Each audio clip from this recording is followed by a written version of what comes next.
Juízes capítulo 6, verso de 1 em diante, até o versículo 12. Não, me perdoe, 1 e 2, depois 11 a 16, eu vou orientando aqui, e a gente vai chegando lá. Capítulo 6, verso 1 e 2, depois 11 a 16, depois o versículo 25. Tornando as promessas de Deus em realidade. A palavra de Deus nos diz assim, em Juízes capítulo 6, verso 1 e 2, diz: Fizeram os filhos de Israel o que era mal perante o Senhor. Por isso o Senhor os entregou nas mãos dos midianitas por 7 anos. Prevalecendo o domínio dos midianitas sobre Israel, fizeram estes para si, por causa dos midianitas, as covas que estão nos montes, e as cavernas e as fortificações. Versículo 11 até o 16. Então veio o anjo do Senhor e assentou-se debaixo do carvalho que está em Ofra, que pertencia a Joás, Ebiesrita, e Gideão, seu filho, estava malhando o trigo no lagar, para o pôr a salvo dos midianitas. Como os irmãos sabem, o trigo não se malha em lagar. Lagar é para fazer uva. Então era algo que estava sendo escondido, né? Era feito de uma forma a esconder o que estava sendo feito. Então o anjo do Senhor lhe apareceu e lhe disse: O Senhor é contigo, homem valente. Respondeu-lhe Gideão: Ai, Senhor meu, se o Senhor é conosco, por que nos sobreveio tudo isto? E que é feito de todas as suas maravilhas que nossos pais nos contaram, dizendo: Não nos fez o Senhor subir do Egito? Porém, agora, o Senhor nos desamparou e nos entregou nas mãos dos midianitas. Então se virou o Senhor para ele e disse: Vai nessa tua força e livra a Israel da mão dos midianitas.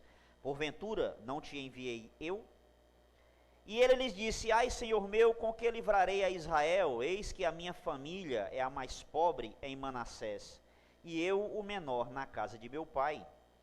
Tornou-lhe o Senhor: Já que eu estou contigo, ferirás os midianitas como se fossem um só homem. Versículo 25. Naquela mesma noite lhe disse o Senhor: Toma um boi que pertence a teu pai, a saber, o segundo boi de 7 anos, e derriba o altar de Baal, que é de teu pai, e corta o poste ídolo que está junto ao altar. Amém? Ok.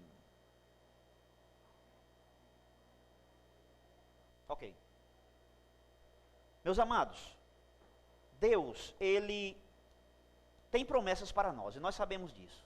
Nós temos visto muitas das promessas de Deus, elas serem concretizadas nas nossas vidas.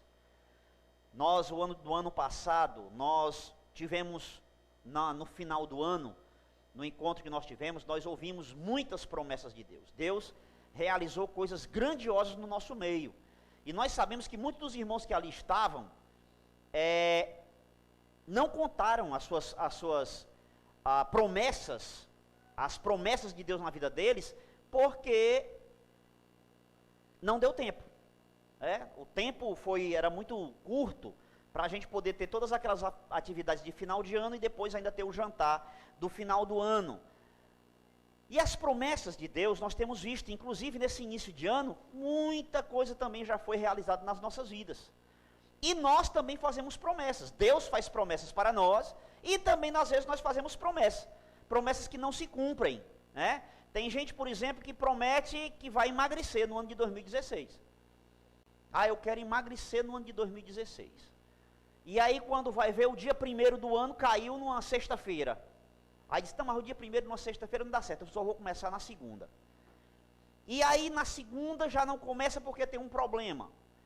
Às vezes faz promessa de que vai participar mais da obra do Senhor. Está num culto de final de ano tremendo, chora, se quebranta, se joga no chão, dá uma cambalhota, uma pirueta.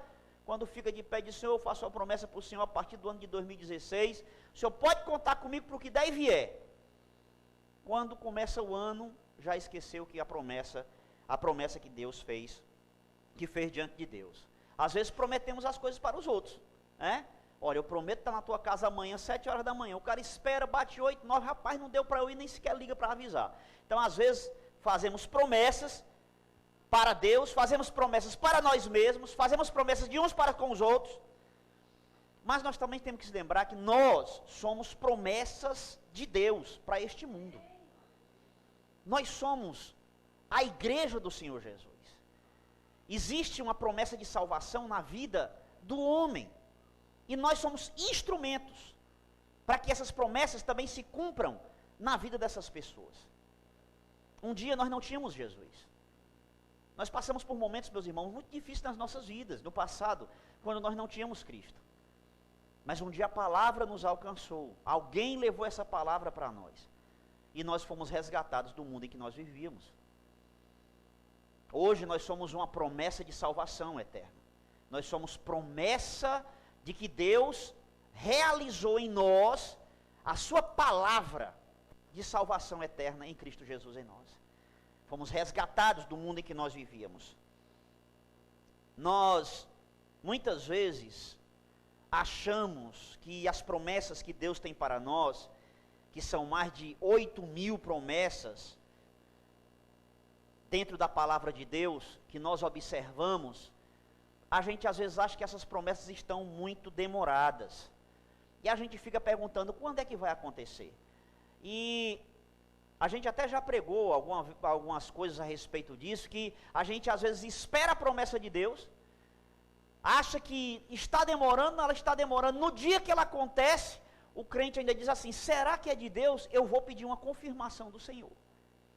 Às vezes a gente ainda tem dúvida ainda de que Deus está respondendo a sua promessa, a sua palavra se realizando em nós. Quando nós observamos o texto de Juízes capítulo 6, a gente observa que os midianitas estavam cercando o povo de Israel já há 7 anos. E o que era interessante, quando você lê a palavra de Deus, o cerco que se fazia àquelas cidades antigamente, isso aconteceu com a Babilônia, os próprios romanos usavam esse tipo de estratégia, os gregos também usavam esse tipo de estratégia. Geralmente as cidades tinham muros muito altos, cercados, e em cima desses muros existiam os guerreiros, os homens com flechas, com arcos, com lanças. E um grupo maior, eles protegiam, eles fechavam essa cidade, e o grupo que atacava, cercava essa cidade. E essa cidade ia se consumindo aos poucos. Eles começavam a comer os mantimentos que tinham na cidade, começavam a beber a água, se a água entrava na cidade através de um filete de rio, alguma coisa assim, eles fechavam essa água não entrava mais na cidade. Quando havia o período de escassez de água, os poços secavam dentro da cidade, e eles começavam a passar sede, a comida ia se acabando, eles iam comendo o que tinha, iam se destruindo aos poucos, se consumindo aos poucos. E quando aquela cidade não tinha mais resistência, não tinha mais força, parte daqueles soldados começavam a fugir, a debandar, eles invadiam a cidade, eles conquistavam a cidade, eles não tinham pressa. Matavam aquela cidade, conquistavam aquela cidade através da sede e através da fome. E Deus chega para Gideão e diz, olha Gideão, é hora da gente parar com essa história aí. É hora de parar com esse cerco midianita ao povo de Israel. É hora das minhas promessas de libertação, das minhas promessas de livramento se cumprirem na vida do povo de Israel. E quando você lê o capítulo 1, o capítulo 6, o versículo 1 do capítulo 6, você percebe, e o 2, você percebe que isso acontecia porque o povo de Israel agia de forma errada, ruim. O povo de Israel fazia o que era mal perante Deus. Se escondia em cavernas, fazia as suas fortificações, procurava de um jeito ou de outro se defender, mas os midianitas, eles roubavam as ovelhas, roubavam as criações, pegavam o trigo, pegavam os vinhos e levavam tudo aquilo para eles mesmos. E o interessante é que quando Deus fala com Gideão sobre a promessa para que aquele povo seja libertado, aquele povo seja livre das mãos dos midianitas, Gideão, ele questiona. Ele questiona. Quando a palavra de Deus chega para Gideão, ele diz: o Senhor é contigo, homem valente. Ele começa a fazer determinadas perguntas, começa a questionar Deus com relação a Deus estar ou não com ele ou com eles. E pelo texto, quando nós observamos o texto, nós podemos ver que as promessas de Deus, para elas se realizarem, nós podemos pegar 4 pontos que a gente não deve se deixar levar e esperar para que essas promessas de Deus, elas se cumpram nas nossas vidas. O primeiro desses pontos, e eu gostaria que você, se você pudesse, você anotasse. Primeiro deles, não nos deixarmos influenciar pelo ambiente em que nós vivemos. O ambiente em que Gideão vivia naquela época, a realidade dele, era uma realidade terrível, meus amados. Era uma realidade de guerra. Era uma realidade de esconder-se dos inimigos. Era um ambiente difícil para ele. Era um ambiente de você malhar o trigo no lagar, num ambiente que não era propício para aquilo. O ambiente que Gideão estava vivendo era um ambiente de guerra, era um ambiente de conflito, era um ambiente de plantar e não saber se ia colher, esperar para colher e quando colher, colher escondido. Era um ambiente de você dormir à noite e qualquer barulho você ser acordado achando que era o inimigo chegando na tua casa. Eu não sei se você já foi assaltado na tua casa ou no meio da rua, mas é algo terrível. Eu já fui assaltado. Há muito tempo, quando eu cheguei aqui em Paracuru, levaram da gente 2 bicicletas. Logo quando nós compramos a nossa casa, levaram 2 bicicletas. É interessante que durante a noite, qualquer barulho, você acha que é a pessoa voltando. A pessoa que é assaltada no meio da rua, por exemplo, você está na capital ou aqui mesmo em Paracuru, ou em qualquer outro lugar, quando a pessoa é assaltada, para ela, quem chega por trás dela, que ela não conhece, é um inimigo. As pessoas que têm as mesmas características de quem a assaltou, vai parecer que é um outro ladrão. A pessoa vive com medo. E você imagine alguém que estava cercado pelo inimigo durante 7 anos, que não podia criar direito, dormir direito, produzir direito, porque estava sujeito a ser atacado e roubado a qualquer momento. Era um ambiente de guerra, um ambiente de esconde-esconde, um ambiente de se esconder, de esconder-se do inimigo. E qual é o ambiente, meus irmãos, que nós estamos inseridos? Às vezes o ambiente que nós estamos inseridos é de guerra. Guerra contra o diabo, pastor? Às vezes. Às vezes não, às vezes é com a gente mesmo, com nós mesmos. As nossas guerras interiores. As guerras que nós travamos com nós mesmos. Às vezes são guerras com a nossa própria preguiça espiritual. Às vezes nós guerreamos porque temos preguiça de sermos mais espirituais. Não acordamos cedo para poder ter o nosso tempo sozinho com Deus. Não lemos a Bíblia. Não paramos para refletir a respeito das grandezas do Senhor. Quando nós estamos viajando, que é às vezes um momento só nosso com Deus, a gente está ouvindo outra coisa, fazendo outra coisa, não está um momento de meditação, de oração, de ouvir um louvor, de fazer com que a palavra cantada às vezes chegue aos nossos corações. E nós, nessas atitudes, nós vamos atrasando os planos de Deus para esta promessa que Ele tem para com as nossas vidas. Nós achamos que não vamos produzir, nos achamos incapazes.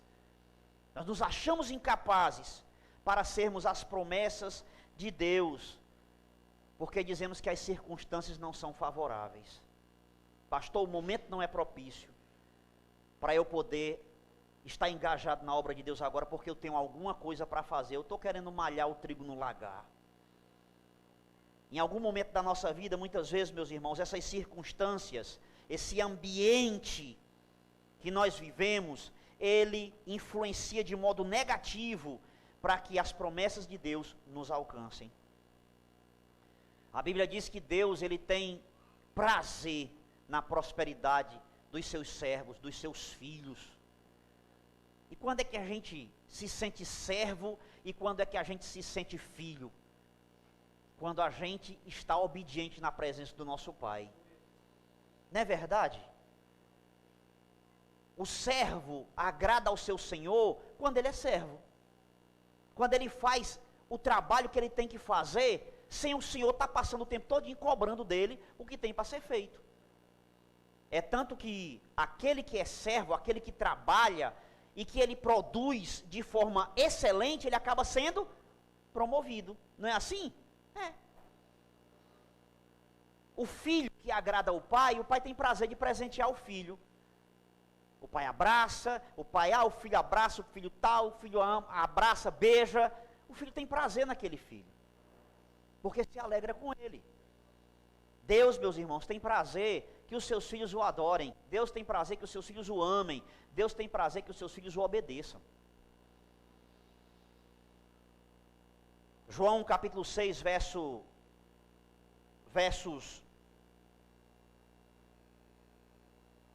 Eu não vou ler do versículo 1, mas eu queria começar do versículo 5. Diz o seguinte: Então Jesus, erguendo os olhos e vendo que grande multidão vinha ter com ele, disse a Filipe: Onde compraremos pães para lhes dar a comer? Mas dizia isto para o experimentar, porque ele bem sabia o que estava para fazer. Respondeu-lhe Filipe: Não lhes bastariam 200 denários de pão para receber cada um o seu pedaço. 200 denários de pães, ou de pão, como está aqui na palavra, dá em torno hoje, pelo que eu vi, se for um dia de trabalho, um denário em torno de R$30, mais ou menos, daria em torno de R$6.000. R$6.000 de pães carioquinha, dá 24 mil pães.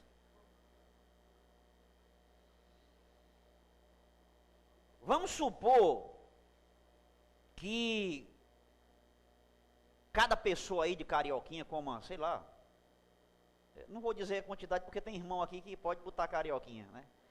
Pode inventar carioquinha.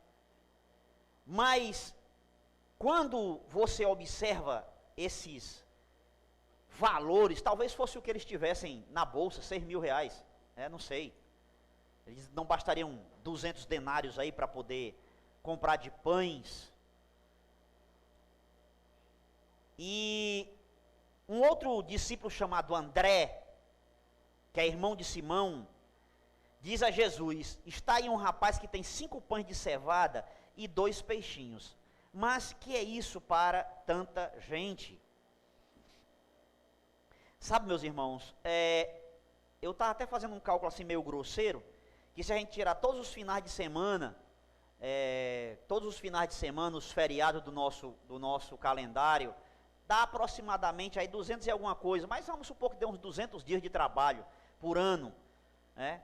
Era mais ou menos isso. O que André estava falando, aliás, o que Filipe estava falando, era que você disse: olha, se trabalhar um ano todinho, o dinheiro que você arrecada com um salário mínimo durante o ano todinho, Jesus, não dá para comprar pães suficientes para este pessoal todo. André, ele apresenta os elementos, os pães e o peixe. A gente vê aí as circunstâncias que estavam envolvidas em toda aquela questão. Filipe diz: olha, não bastaria a quantidade de dinheiro que o senhor quiser aí para a gente comprar pães para poder alimentar esse pessoal. O outro diz: olha, Jesus, aqui tem alguma coisa. Eu encontrei alguma coisa, eu tenho pães e tenho peixes. Essa criança tem aqui pães e peixes. Diz que talvez fosse a merenda, o lanche de um rapaz, né? Não sei que tamanho era esse peixe. né? Não sei que tamanho era esse pão, né? Um pão desse tamanho, também ninguém sabe. Mas alguém apresentou os elementos. Alguém diz, olha, aqui eu tenho pelo menos eu acho que daqui dá para partir alguma solução, mas o que é que a gente pode fazer com isso?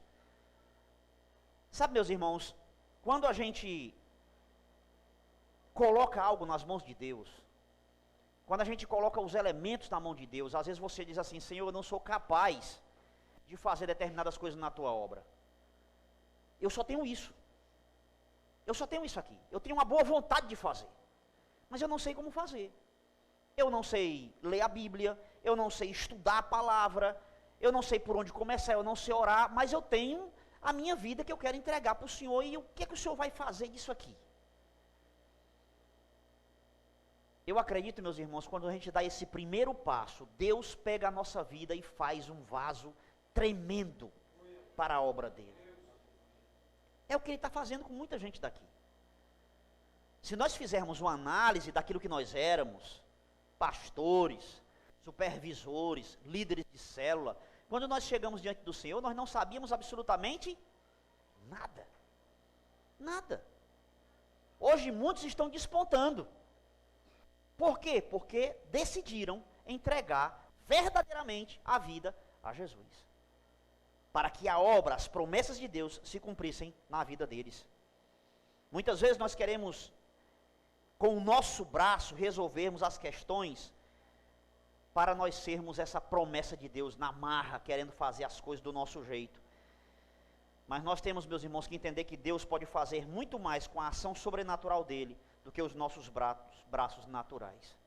Deus, ele pode fazer muito mais. O que é que você tem para oferecer a Deus? Tem 2 pães e um peixinho, ou um pedaço de pão e um peixe? O que é que você tem? O que é que eu tenho na minha vida que eu posso oferecer ao Senhor no meio de todas estas circunstâncias? De toda essa guerra, no meio de toda essa multidão, o que é que eu tenho para oferecer a Deus? O que você tiver, daquilo que você tiver do seu melhor, coloque diante do Senhor, que com certeza Ele vai multiplicar isso em muitas e muitas e muitas outras situações. Segundo ponto, pare de lutar contra os inimigos errados. Pare de lutar contra os inimigos errados. Gideão, no versículo 13, quando Deus chega para ele no versículo 12, o anjo do Senhor chega para ele e diz, o Senhor é contigo, homem valente. Ele diz, respondeu Gideão, ai Senhor meu, se o Senhor é conosco, por que nos sobreveio tudo isso? Gideão começa a questionar Deus, começa a lutar contra o inimigo errado. O inimigo do povo de Israel não era Deus. O inimigo do povo de Israel eram os midianitas. Não era Deus que estava cercando Israel. Eram os midianitas que cercavam Israel. Aquela frustração, meus irmãos, no coração de Gideão. Gideão estava machucado, lutando contra o inimigo errado. Ele se entristeceu, ele questionou Deus na hora que o anjo do Senhor apareceu a ele e começou a conversar com ele. Sabe, meus irmãos, aquilo em nós que parece ser uma frustração, deve ser usado como combustível para nós lutarmos, para que as promessas de Deus se cumpram na nossa vida. Muitas vezes nós estamos passando por problemas que são muito sérios. Eu estava assistindo a um filme sobre quarto de guerra. Filme tremendo, filme de oração tremendo. E na hora que eu estava estudando essa palavra, o Fábio hoje pela manhã pregou essa palavra, e eu estava observando, estava ouvindo o Fábio pregar, eu estava me lembrando do filme, Quarto de Guerra. Aquilo que era uma frustração, aquilo que era problema, aquela mulher usou como um combustível para resolver os problemas da sua casa. Qual é o problema, qual é a frustração, meus irmãos, que você está hoje passando? Que hoje muitas vezes nós estamos acusando Deus porque determinadas coisas estão acontecendo na nossa vida. Às vezes a confusão é por causa do nosso marido. E nós estamos lutando contra o nosso marido. Estamos brigando com ele, batendo de frente o tempo todo. Às vezes a confusão é por causa da nossa mulher. E nós vivemos brigando e batendo de frente com a nossa mulher. Às vezes as nossas frustrações, o nosso inimigo na nossa cabeça é o nosso trabalho.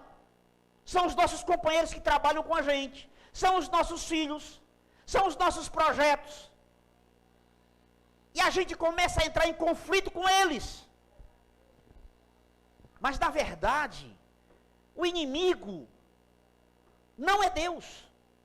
E nós começamos a questionar: Deus, por que o meu marido é assim? Deus, por que a minha esposa é assim? Deus, por que os meus filhos são assim? E começamos a brigar com Deus. A discutir com Deus por causa daquele problema. Quando diz, homem valente, Deus, meus irmãos, Ele está confiando em nós também, como confiou em Gideão. Gideão, ele tinha uma luta a lutar. Havia algo específico para Gideão livrar o povo de Israel dos midianitas. Mas quantos midianitas estão na nossa vida também, nos cercando? E a gente está lutando e questionando Deus porque essas coisas estão acontecendo. Essas coisas, meus irmãos, devem servir de combustível para que a gente comece a se aproximar mais de Deus. Comece a orar mais por essas pessoas. Comece a lutar mais em oração por essas pessoas. Colocar Deus a nosso favor e não contra nós. O nosso inimigo não é Deus. Tiago, capítulo 4, versículo 8. Tiago 4 e 8.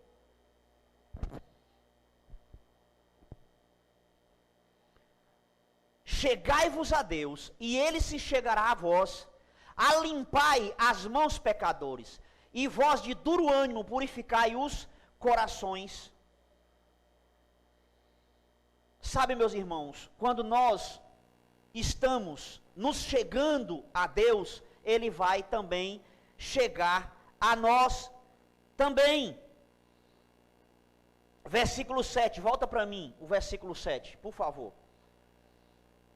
O versículo 7 e 8, eu queria ler o 7 também, por favor. Sujeitai-vos, pois, a Deus, resisti ao diabo, e ele fugirá de vós. Resistir não a Deus, meus irmãos, mas resistir ao diabo. Nós temos que, nesses nossos momentos de luta, nós nos aproximarmos do Senhor. O nosso inimigo não é Deus. Nós não estamos lutando contra Deus. Mas essas frustrações que o diabo tem colocado nos nossos caminhos, elas devem servir de combustível para que possamos ir em frente, crendo que o inimigo não será vencedor nas nossas vidas. Se aparece problema, vamos orar em nome de Jesus, vamos nos aproximar mais de Deus, para vencermos essas batalhas. Resistir ao diabo, resistir às frustrações, resistir àquilo que está vindo contra a nossa casa, contra a nossa família, contra o nosso trabalho, resistir. Terceiro ponto, não ache que você é sócio de Deus.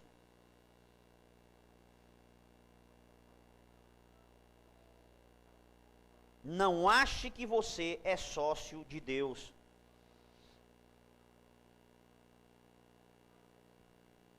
Creia, meus irmãos, que Deus é o único investidor na nossa vida. Mesmo que a gente não esteja preparado. Mesmo que a gente não esteja preparado. Nós não somos sócios de Deus.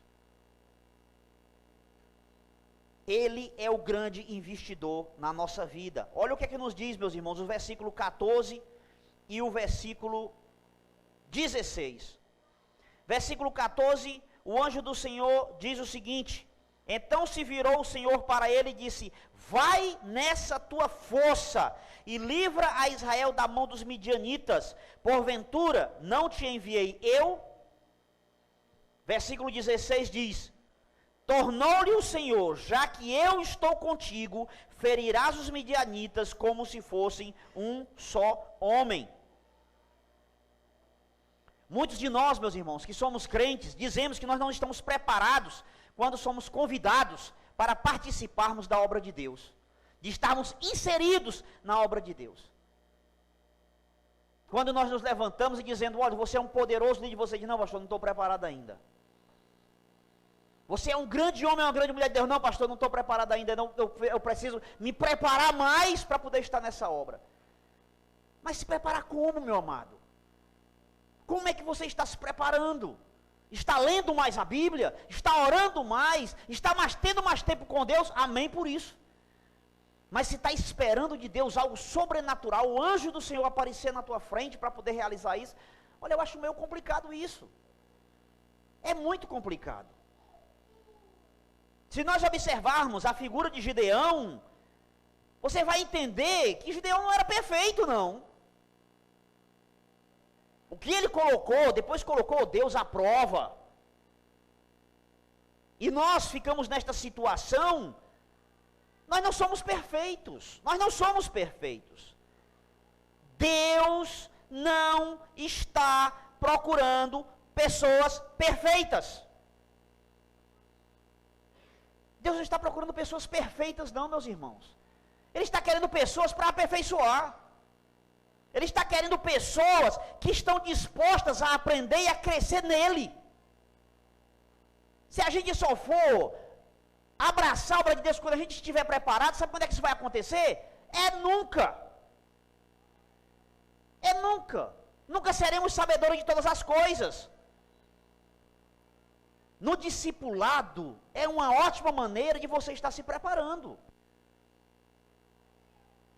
Tem gente que não quer ter compromisso com o discipulado, por quê? Oramos juntos, lemos a palavra de Deus juntos, conversamos. Às vezes a pessoa chega cheia de problemas, você vai junto na Bíblia ali, ora com ela, a pessoa levanta-se em força. É tão importante. O discipulado é tão importante. Pessoas que querem ser preparadas, pessoas que querem estar prontas para a obra de Deus, essas pessoas Deus está atrás. Essas pessoas Deus está procurando. Às vezes eu digo algumas coisas e eu espero que as pessoas me entendam quando eu falo. Existem grandes divisões em grandes igrejas, porque existem pessoas que se acham perfeitas demais e acham que o espaço para ela naquele lugar é pequeno. Ela tem que ter o seu próprio ministério, porque é boa demais para estar naquele lugar. Às vezes as pessoas que se acham muito preparadas são as pessoas que trazem mais problemas. São as pessoas que trazem mais problemas. Porque se acham acima de todos os seres. Último ponto.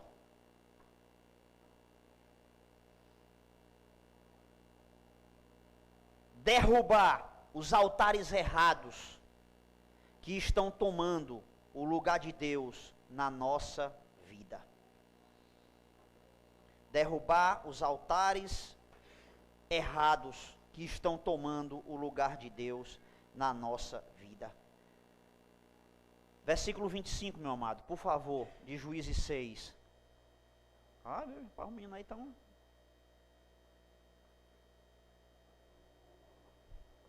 Valeu. Naquela mesma noite, lhe disse o Senhor: toma um boi que pertence a teu pai, a saber, o segundo boi de 7 anos, a mesma idade do animal que tinha do cerco dos midianitas, e derriba o altar de Baal, que é de teu pai, e corta o poste ídolo que está junto ao altar. Aqui na minha versão, o altar que está sendo colocado aqui, eu não sei se está na tua versão, mas o altar, o segundo altar que é falado está com letra maiúscula. Não sei se na tua versão está. Então, o que dá para entender no texto é que havia um altar para um deus pagão. O Fábio hoje pela manhã trouxe uma informação bem interessante para a gente. Baal era um deus cananeu e era um deus mais voltado para as questões agrícolas, segundo alguns textos, segundo alguns estudiosos, alguns historiadores. E também era conhecido por outros nomes. Um desses nomes que Baal era conhecido era Baal-Zebub, que era o senhor das moscas. Rapaz, falar em mosca, tem mosca demais, né? Vamos, em nome de Jesus, botar esse Baal-Zebub para correr em nome de Jesus, né? Da cidade todinha. E havia um altar a Baal e um poste ídolo. Você percebe que o povo começa a procurar fuga espiritual, começa a procurar deuses, começa a procurar amuletos, porque Deus não é suficiente. Pessoas que buscam outros deuses. Um dia eu estava conversando com uma determinada pessoa, e essa pessoa disse assim, saiu daqui da cidade, de uma determinada cidade, e foi para uma outra cidade. Essa pessoa não é aqui da igreja, em nome de Jesus, vocês talvez nem conheçam. E foi para uma outra cidade, e foi assistir um determinado tipo de culto, a uma imagem de pedra. E eu disse, uma imagem de madeira, pedra, tem a de madeira também. E eu digo, interessante como alguém se desloca quilômetros e quilômetros para poder adorar o pau. Porque Deus não é suficiente na vida das pessoas. Porque Jesus não é suficiente. Muitos de nós crentes achamos que Jesus não é suficiente e abraçamos as pulseirinhas, e abraçamos a água, e abraçamos o bombom, e abraçamos a rosa, porque Deus não é suficiente. Abraçamos o sal.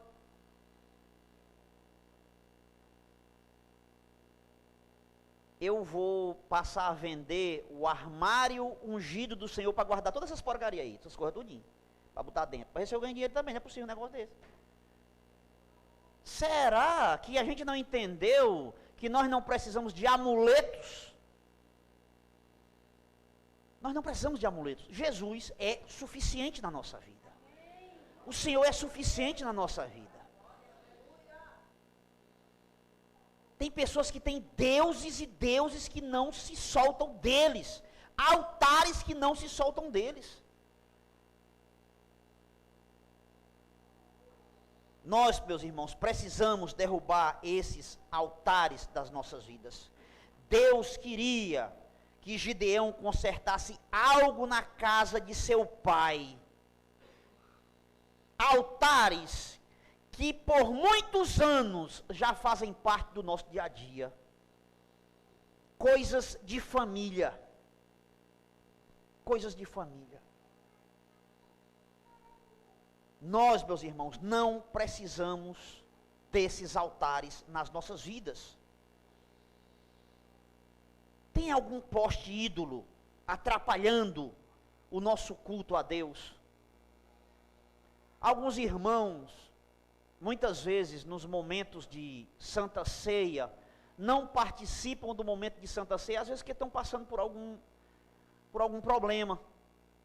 Às vezes o coração está fechado, às vezes saiu de casa e discutiu com alguém, ou discutiu com alguém no trabalho, ou sei lá, fez alguma coisa que não é agradável ao coração de Deus, e acha que pelo fato de não participar da Santa Ceia, está fazendo uma grande coisa. Não, pastor, eu não estou participando da Santa Ceia, porque eu sei que é um momento tão sério, que se eu tomar o pão e o vinho, com isso que eu estou no coração, não é legal. Eu tenho essa responsabilidade na minha vida.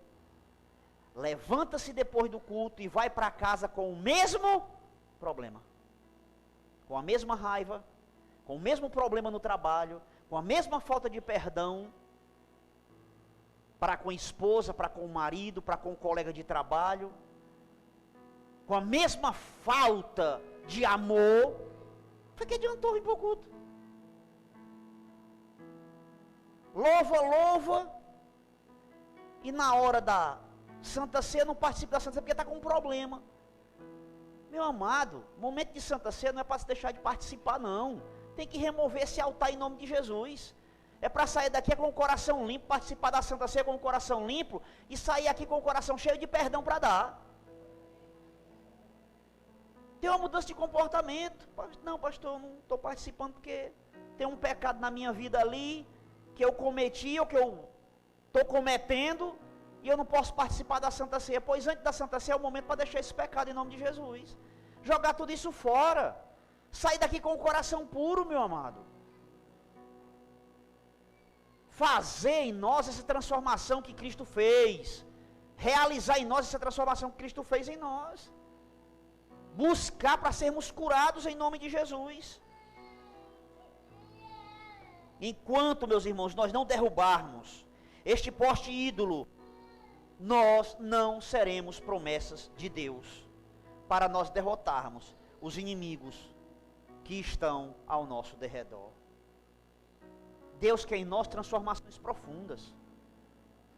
Que tipo de poste ídolo está na nossa vida? São as pequenas bobagens, é a falta de perdão, é a falta de relacionamento, é a falta de compromisso. Às vezes é uma bobagem no trabalho, às vezes é uma bobagem em casa. Não, eu vou sair para o culto de 5 horas, mas eu quero jantar primeiro. Aí a mulher, coitada, preparando as coisas, esqueceu de esquentar o jantar. O homem chegou, cadê o jantar que eu quero comer bem rapidinho para ir para a igreja? Ô, meu filho, esqueci de consertar.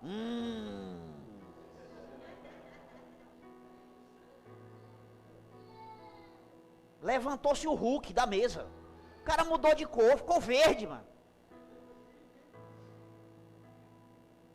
Pois vamos logo para a igreja. Falei, não, meu irmão, fica em casa. Vai esquentar esse jantar em nome de Jesus. Isso, meus irmãos, tem que ter transformação nas nossas vidas. Um dia especial de Santa Ceia. Um dia especial de Santa Ceia. Em Juízes capítulo 7, versículo de 1 a 7, a Bíblia nos fala que tinha 135 mil midianitas contra 32 homens de Israel. Era uma guerra de 4 midianitas para cada israelita. Até dá para 4 aqui, se morresse um israelita, já ficava 8 contra 1. O negócio já estava ruim.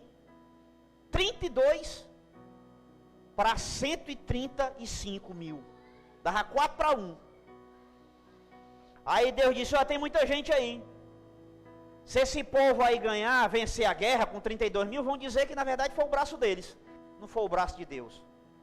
Chama ele e diz assim, olha, quem é o povo que é meio acanhado, o pessoal que está com medo, meio acovardado, manda para casa. Foram embora 22 mil. Dos 32, foram embora 22. Ficaram 10 mil. Ficaram agora 13,5 midianitas para cada soldado israelita. 13,5, quase 14 soldados. 13 midianitas e um baixinho, invocado. Baquinho invocado dá chute nas canelas, esse é que é ruim. Quando o cara se baixa para coçar, o outro vai e corta a cabeça. 13,5 para um israelita. Aí Deus disse, olha, leva o povo para beber água, ainda tem muita gente ainda, 10 mil, leva o povo para beber água.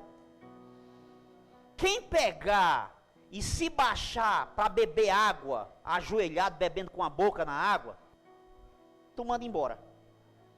E aquele que pegar na água assim, para beber, né, pega a água com a mão, como o cachorro lambendo a água, fica. Poxa, mas quem vai pegar com a mão para beber água assim? O pessoal com sede vai meter logo a boca dentro d'água. Eu fazia isso quando eu era menino.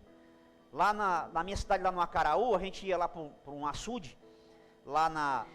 Era um açude que existia perto da casa da gente. E a gente ia tomar banho lá. Tinha uns pés daquelas ameixa roxa. E a gente, menino, aquilo era 11 horas do dia, 12 horas, a gente comia aquilo como se estivesse comendo picolé. Aquilo quente. E aquilo era um negócio tão sério que quando você começa a comer aquela azeitona, ela engancha na garganta, ela engasga. Eu sei que você está rindo porque você já comeu isso essa vez. Ela entala, meu amigo, de tal maneira que você não consegue mais comer nada. E a gente botava a boca dentro daquela água lá. Água bem verdinha, linda água. E a gente bebia aquela água, a barriga da gente ficava grande, né? Algumas semanas depois um barrigão, lindo barriga. O que tinha dentro só Deus sabe. E a gente bebia com a boca embaixo. E às vezes dizia, não, faz o seguinte, mergulha a cabeça dentro d'água e bebe embaixo, que essa aqui é limpa. Ó. Era assim que a gente fazia quando a gente era menino. Só, meus irmãos, que a grande maioria, 9.700 fizeram como eu fazia. Ficaram só 300 que botaram a mão na água e beberam. E foram separados. Ficaram agora 450 midianitas contra um israelita. A gente olhando uma batalha dessa, meus irmãos, a gente diz assim, o negócio não vai prosperar. Eu quero dizer hoje para você, nesta noite, que Deus ele tem promessas com a minha vida e com a sua vida. Não importa o tamanho nem o número dos nossos inimigos, Deus quer nos fazer vitoriosos em seu nome. Mas eu quero te dizer uma coisa, meu amado, quando nós sairmos vitoriosos, não vamos achar que foi a força do teu braço ou do braço de alguma autoridade. Você creia sempre que foi o braço do Senhor. Sempre creia e agradeça que foi o braço de Deus nos livrando de todas as nossas situações difíceis, porque nós somos promessas de Deus para esta vida e para a vida também de muita gente aqui em Paracuru. Eu queria que a gente cantasse um hino para a gente poder encerrar. Esse hino se chama Batseba, é um hino de perdão. E como hoje é dia de Santa Ceia e eu falei alguma coisa com relação à questão da gente abrir o coração também para poder perdoar, eu não quero que você saia hoje à noite aqui, mesmo que você tenha participado ou não da Santa Ceia, eu quero que você louve ao Senhor.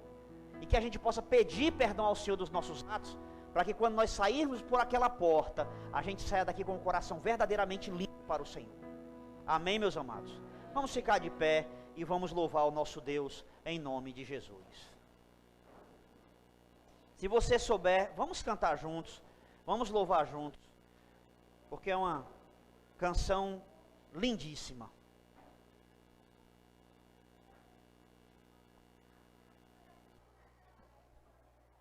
Ela se chama Batseba. Aleluia.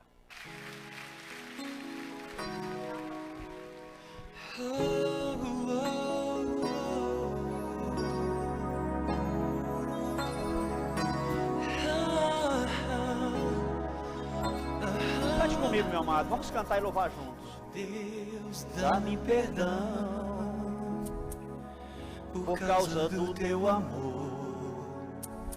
Tira essa terrível dor que o meu pecado causou. Pela tua misericórdia,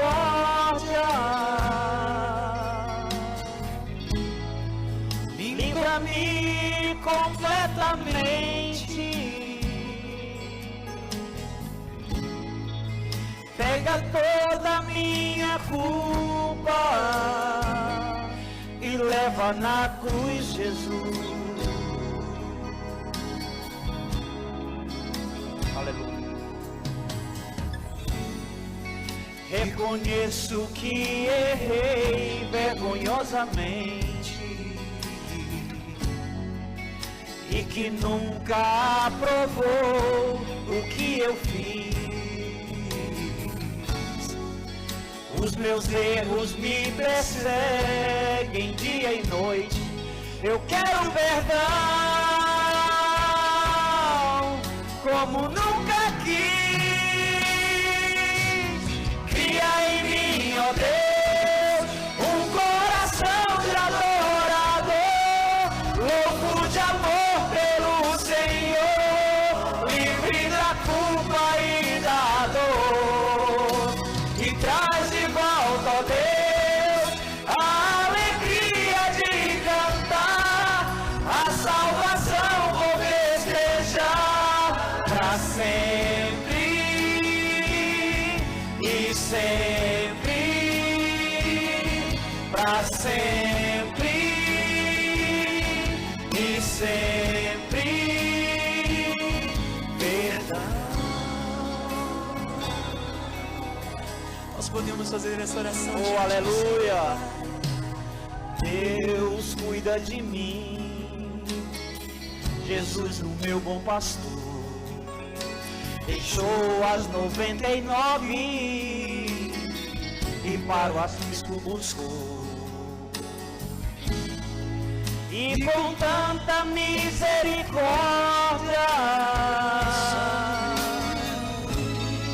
erga-me novamente, Senhor. Pega toda a minha culpa e leva na cruz, Jesus. Oramos a Ti, Senhor. Oramos, ó Deus. Reconheço que errei vergonhosamente e que nunca aprovou o que eu fiz. Os meus erros me perseguem dia e noite. Eu quero perdão como nunca quis. Aleluia! Só em Ti encontramos perdão, E a salvação eterna, ó Deus. Senhor é o Deus que lava, Que restaura, que restaura. o Senhor é o nosso Deus. O Senhor é Nossa mão, para fazer entregamos a vida ao Senhor. Oh, grandioso Deus de paz, cuida de nós. Cria em mim, ó Deus, um coração de adorador, louco de amor pelo Senhor, livre da culpa e da dor, e traz de volta, ó Deus, a alegria de cantar, a salvação vou festejar pra sempre e sempre, pra sempre e sempre, pra sempre e sempre, pra sempre e sempre. Canta, meu amado.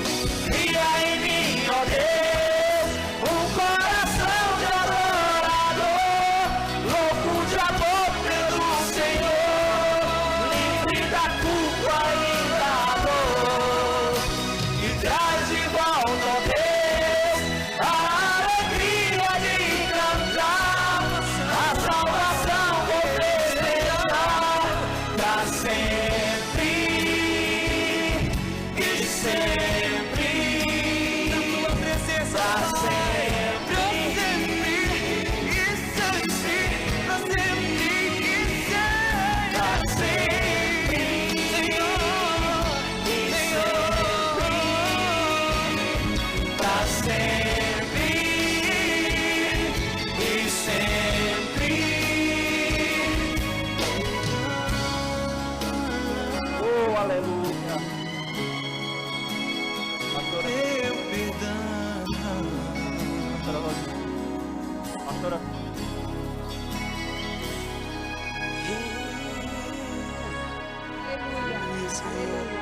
Glória a Deus. Tu és Glória a Deus. fonte.